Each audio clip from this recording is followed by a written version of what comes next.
Justus informative speech. Here in North Carolina we have some of the most beautiful hiking ranges in the country. However, once winter comes along, it becomes a lot more dangerous to hike. Just this January, Mount Mitchell recorded temperatures as low as 27 degrees from the NOAA, which is of course not very easy to deal with. However, if you do the right things, it's very easy to hike safely and a lot of fun to hike in the winter.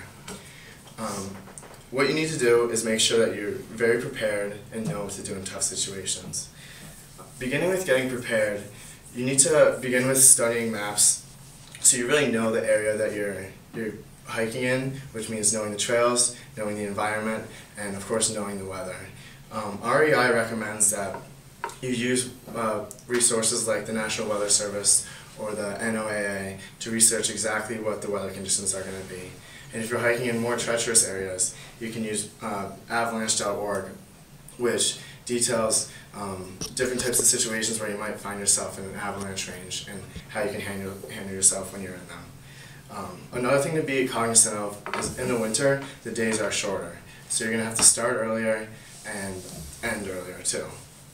Set yourself a turnaround time so that even if you don't make it to the top, you can always be back before the sun sets.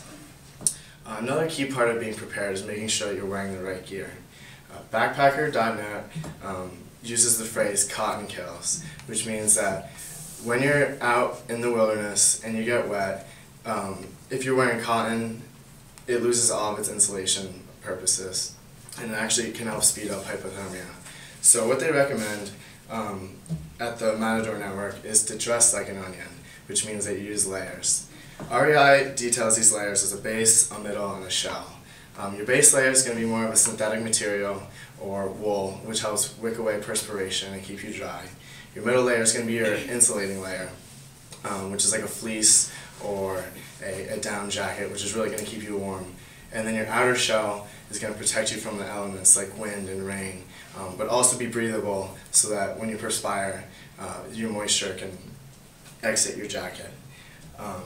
While you might think that doubling up on socks is something that's really good to keep your feet warm, Backpacking.net actually recommends that you only use one pair because the more socks you use can actually restrict the blood flow to your feet, which keeps them from warming themselves.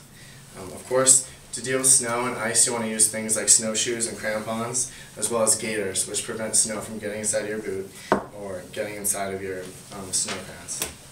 Goggles are very important because in the winter, there's a lot of glare off the snow and there's also a lot of wind. So to keep your vision, you need to have goggles. And of course hats, gloves, and face masks, which are obvious, but one thing you need to consider is that you never know what situation you're going to find yourself in, so always bring backups, just in case you get wet. And while you're hiking, you really need to know what to do in different situations. Active.com recommends that even though you think that you might not get as dehydrated in the winter because it's cold, the dry winter air actually gets you more dehydrated. So you need to be well aware of that and drink more water.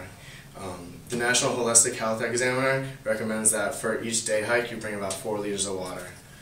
You'll also burn about 50% more calories, so you need to be well aware of that and bring additional food to eat so you're not running out of energy. Another thing that you're going to run into is a lot of ice. The New York DEC recommends that, they detail that ice is a lot thinner around moving water. So this means like around tributaries and shorelines, it's going to be thinner and more dangerous. So check the ice, and if you're ever in a situation where you can avoid walking on it, try to, because it's never worth the extra time to take that risk. Another thing that you're going to run into in the winter is hitting a snow squall, which is basically a brief snowstorm that completely whites out everything and you can hardly see. The New York DEC recommends that you stay put and let it blow over because they're very quick, and that's the safest way to handle it. Frostbite can also be very dangerous in the winter because it gets so cold. REI recommends that you use chemical packs to try and keep yourself warm to avoid it, but if you can't, one thing that's important is that you don't rub yourself to warm yourself because that can actually lead to a lot of tissue damage.